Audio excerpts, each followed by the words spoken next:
Bapak, Ibu, saudara-saudari, mari kita hening sejenak untuk mendengarkan sabda Tuhan. Bacaan dari Injil Lukas bab 21 ayat 12 sampai 19. Tetapi sebelum semuanya itu, kamu akan ditangkap dan dianiaya.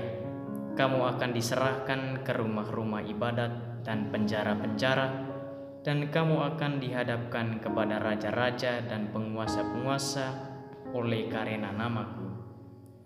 Hal itu akan menjadi kesempatan bagimu untuk bersaksi. Sebab itu, tetapkanlah di dalam hatimu, supaya kamu jangan memikirkan lebih dahulu pembelaanmu. Sebab aku sendiri akan memberikan kepadamu kata-kata hikmat, sehingga kamu tidak dapat ditentang atau dibantah lawan-lawanmu.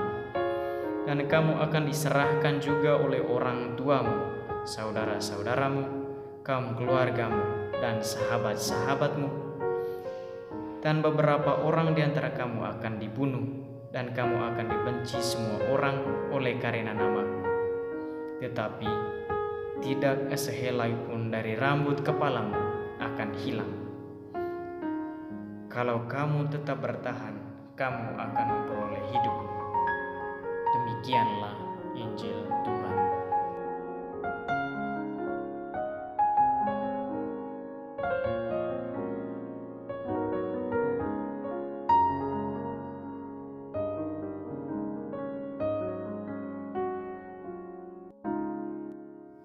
Dalam bacaan Injil kemarin, kita telah mendengar sabda Yesus demikian: "Waspadalah supaya kamu jangan disesatkan."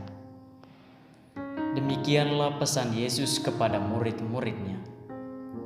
Pesan ini ia sampaikan atas pertanyaan murid-muridnya atas hal yang disampaikannya terlebih dahulu, yaitu, "Apa yang kamu lihat di situ? Akan datang harinya di mana tidak ada satu batu pun dibiarkan terletak di atas batu yang lain. Semuanya akan diruntuhkan." Pernyataan ini pun disampaikan oleh Yesus kepada mereka ketika mereka mengagumi kemegahan Bait Allah dan persembahan di dalamnya. Bukan pengaguman terhadap keindahan Bait Allah dan persembahan yang ada di Bait Allah itu yang ditentang oleh Yesus, namun sebuah praktik hidup yang semata-mata terarah pada hal yang bersifat duniawi. Ia menginginkan murid-muridnya untuk tidak melulu terpaku dan berhenti pada pengaguman terhadap hal yang tampak, tetapi juga pengaguman pada sesuatu yang lebih tinggi dan lebih dalam dari yang tampak itu. Yesus mengajak murid-muridnya untuk melampaui yang jasmani dan mulai mengagumi yang rohani. Dengan demikian, Yesus menyadarkan murid-muridnya dengan sebuah pemahaman bahwa segala yang tampak pada indera mereka hanyalah kefanaan.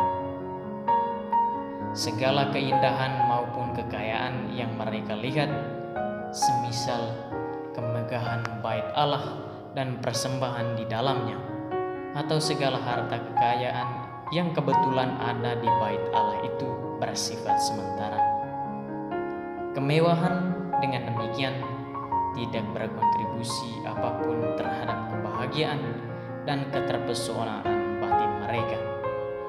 Kemewahan-kemewahan itu bukanlah tujuan keberadaan iman mereka, namun kemewahan-kemewahan itu hanyalah sarana yang dijadikan sebagai instrumen yang mempertemukan mereka dengan Allah.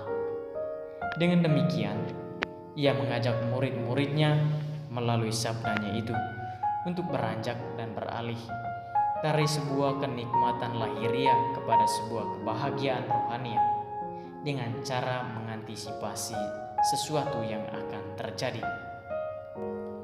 Untuk mengantisipasi segala sesuatu yang akan terjadi, perlu suatu pencerahan, sebuah pemahaman dan iman yang matang untuk memilah yang benar dari yang tidak benar, yang real dari yang ilusi, atau yang dari Allah dan dari manusia. Maka Yesus menegaskan kepada murid-muridnya sekaligus bagi kita semua untuk waspada supaya jangan disesatkan. Di tempat lain Yesus menegaskan bahwa akan bermunculan nabi-nabi palsu yang memakai namanya. Memang kenyataan ini menjadi nyata dalam sejarah bahwa begitu banyak yang memakai nama Tuhan untuk agenda pribadi. Sekali lagi Yesus mengingatkan murid-muridnya dan kita semua untuk berwaspada terhadap kenyataan yang merongrong atau membelokkan iman kita kepada Allah yang benar, kepada sesuatu yang berhala. Dengan itu Tuhan Yesus mengajar kita semua untuk selalu berwaspada dan hiduplah dalam iman yang benar dengan tidak mengalahkan harta kekayaan atau kemegahan duniawi. Beriman kepada Allah yang benar.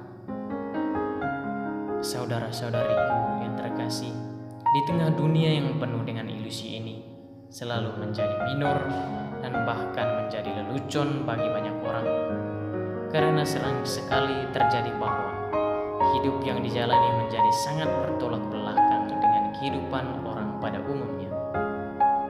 Kehidupan melawan arus utama, melawan nafsu-nafsu duniawi yang penuh dengan persaingan, mencari popularitas, menimbun kekayaan, dianggap terlalu eksentrik dan sia-sia. Mungkin konteks kita sekarang ini, kita tidak akan diarah ke hadapan raja-raja dan penguasa-penguasa untuk diadili sebagaimana yang dialami oleh gereja perdana dahulu, atau kita akan dimasukkan ke dalam penjara. Namun penguasa-penguasa dan raja-raja itu telah terjelma ke dalam rupa kompleksitas kehidupan yang kita alami, di mana ada kenyataan semakin menipisnya atau melemahnya relasi kita dengan Allah karena terlalu sering dibelenggu oleh aktivitas kehidupan yang semakin padat. Tetapi Tuhan tidak pernah jemu untuk memanggil kita untuk kembali kepadanya, untuk membangun kembali relasi dengan Dia yang lebih intim di tengah kehirup-pikukan aktivitas hidup kita sehari-hari.